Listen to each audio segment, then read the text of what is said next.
Happy solemnity of our Lord Jesus Christ, King of the universe.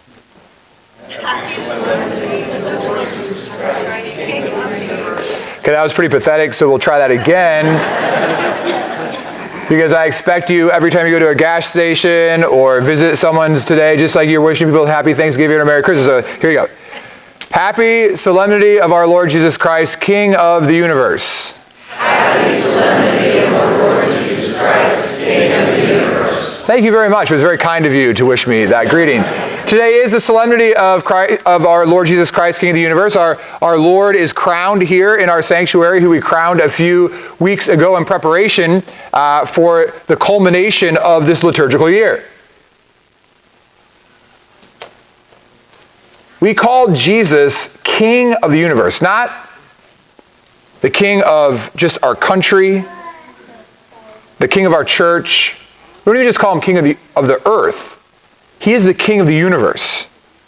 For us as Americans, of course, thoughts of a king don't settle well with us. We are a country that fought against a king for freedom and for the sake of freedom. And thanks be to God, we live in the greatest country in the world because of that.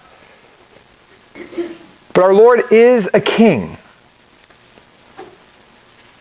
In today's gospel passage, a conversation is being had between Pilate. And Pilate ultimately asks a question about him being a king.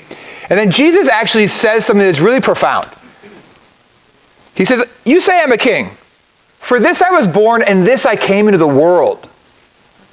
I think sometimes just like basic things sometimes just like seem to like easily be forgotten. So like right now, if I just asked you the question, why was Jesus born? Why was Jesus sent to us? For what purpose?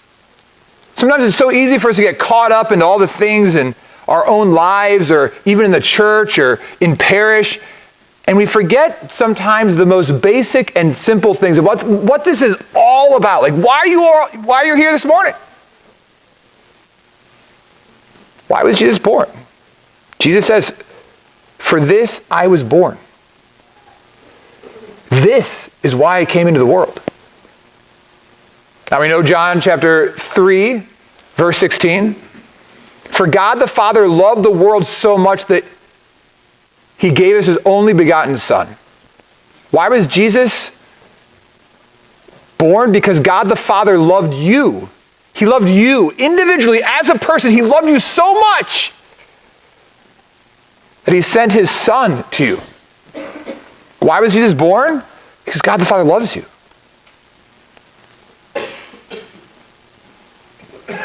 But God the Father sent his Son because we were lost. And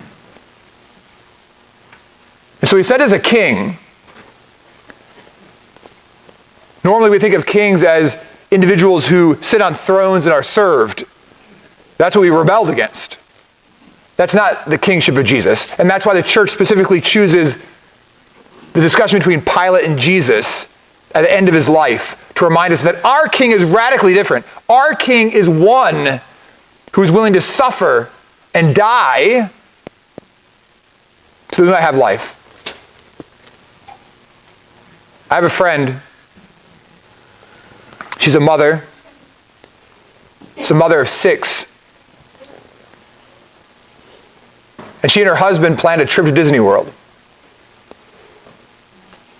After days of lugging around her 6 beautiful children, she was absolutely exhausted and at her wit's end. Her husband, being a very smart man, realized that his wife was at a breaking point. So he said, "I have an idea. I'm going to help get all the luggage packed up. And I'm going to let you have a 2-hour retreat before we need to head to the airport. I'll take the kids and the luggage down to the lobby. You just spend 2 hours in this hotel room by yourself." So he went down to the lobby. He got one of those big luggage racks, put it on the elevator, came upstairs, got the 6 kids, loaded up the luggage, carted the kids and the luggage down the hall, and mom was left to herself. When he got to the elevator area, he pressed the button. As they waited for the elevator, the doors began to open. And their 4-year-old son said, "Daddy, I forgot my Elmo backpack." And Dad said, "No, I have all the luggage." He said, "Daddy, my Elmo backpack is under the bed. I hid it." So Dad sends the 10-year-old daughter and the 4-year-old son back to the room to retrieve the Elmo backpack while he waits with the luggage. Unbeknownst to him, though, when the elevator doors had opened a few moments ago, their 2.5-year-old son got on the elevator and the doors closed. As the dad was waiting for the 4-year-old, the Elmo backpack, and his daughter, he pressed the button again and then began to look for his son. And he couldn't find him. And he began to panic. The doors opened. The elevator is empty. He pushed the car onto the elevator, shoved his kids in with him, and went down to the lobby. The doors open. He runs out of the elevator, goes to the front desk and says, "I've lost my son. I don't know where he's at. I think he's in the elevator. Can you help me?" The man behind the desk gets on his walkie-talkie and contacts the maintenance crew, the cleaning staff, and within minutes, over 20 people are looking for this lost child. The father decides to take the stairwell. There are 12 stories in this hotel. He is opening every single door on every floor and running and zigzagging back and forth. Housekeeping staff are yelling out the child's name. After 20 minutes, on the 8th floor, the father finds his son, and his face is blue. He's seated next to the ice machine, eating ice. His father picks up his son and says, "I love you. And I will always look for you." That is our King. Why was Jesus born? He was born to find us. He was born to search for us. He was born to look for us when we're lost.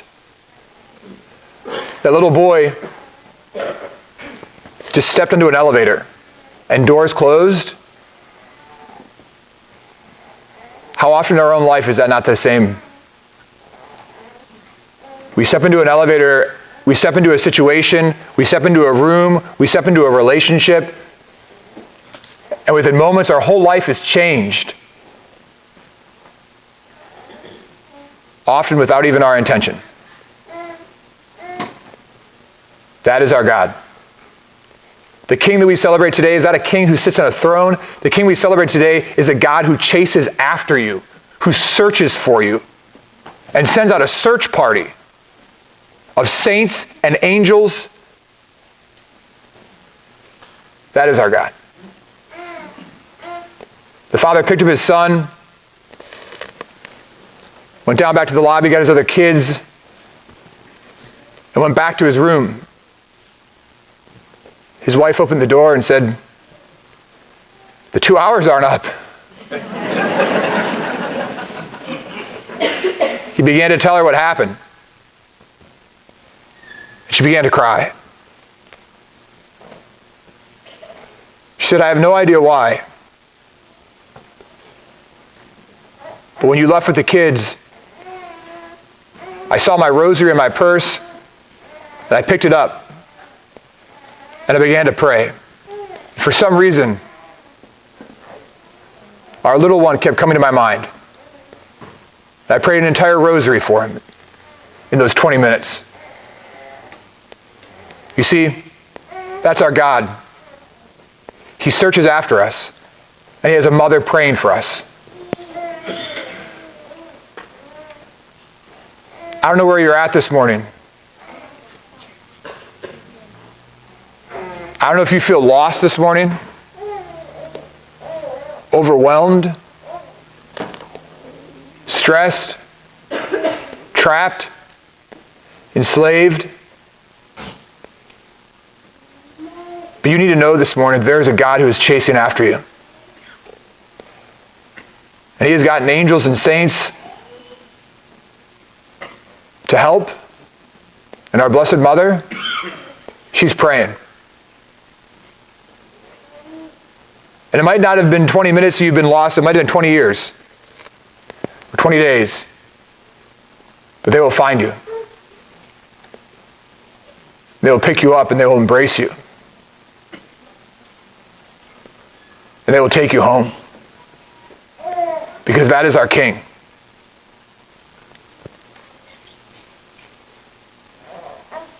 We have the honor today to witness a baptism. There's a great man that many of you probably know of. His name is Fulton J. Sheen. If you don't know Fulton J. Sheen, you should check him out. He's amazing. For those of you who remember the days where there are only 4 television stations, Fulton J. Sheen was one of the kings of television.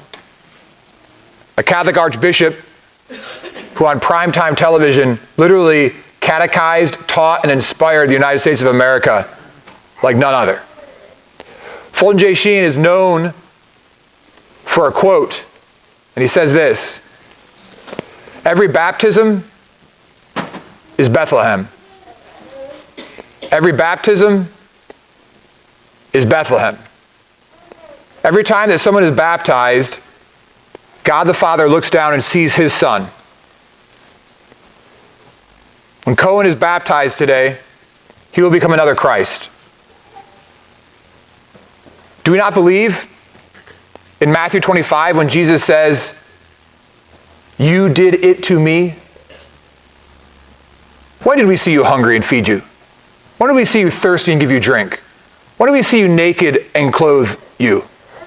When did we see you ill and care for you, imprisoned and visit you? And Jesus said, "Whatever you did to the least of my brothers, you did it to me." We believe that when we serve others, that we serve Jesus that is in them. But we also believe that our hands become Jesus' hands, that our feet become Jesus' feet, that our eyes become Jesus' eyes, that our heart becomes his heart. Because we have a God who transforms us. And every baptism is a Bethlehem. And this little child today will become another Christ. And the kingship of Christ, the king that we believe in, the king who chases after us, also invites every single one of us to go out and chase after those who are lost. Some of you this morning don't feel lost. Some of you this morning know the embrace of God, and you know what it is to be loved, and you know what it is to be found. But I will tell you, my brothers and sisters, you are called to go out and chase after those who are lost. You are called to go out and chase after those who have not been found, and to bring them home. There are so many people in our world that feel lost and lonely and afraid and imprisoned and shackled and enslaved. And they need you as another Christ to go out and to bring them to freedom. The freedom of the sons and daughters of God. If you have been baptized, it was Christmas the day that you were baptized. It was another Bethlehem. As Christ was born within you and you became his true son or daughter. Our God is one who chases after us, but our God is also one who invites us to enter into the chase. Our King does not sit on a throne waiting for us just to come and worship him. He comes after us. And how blessed we are. How blessed we are. So I don't know where you're at this morning. Maybe you need to be found. Maybe you need to be encouraged to go out and find those who are lost. No matter what it is, my brothers and sisters, we come today and we leave today with confidence, knowing that our King is with us. And our King will never leave us. And we are never alone. Today, may we feel the embrace of the Father who gave us his only begotten Son, who reminds us today of why he was born and why he came into this world. And that was to lead us to heaven, to his kingdom. May we lead others there as well, and in doing so, become saints. Through God's grace, may it be so.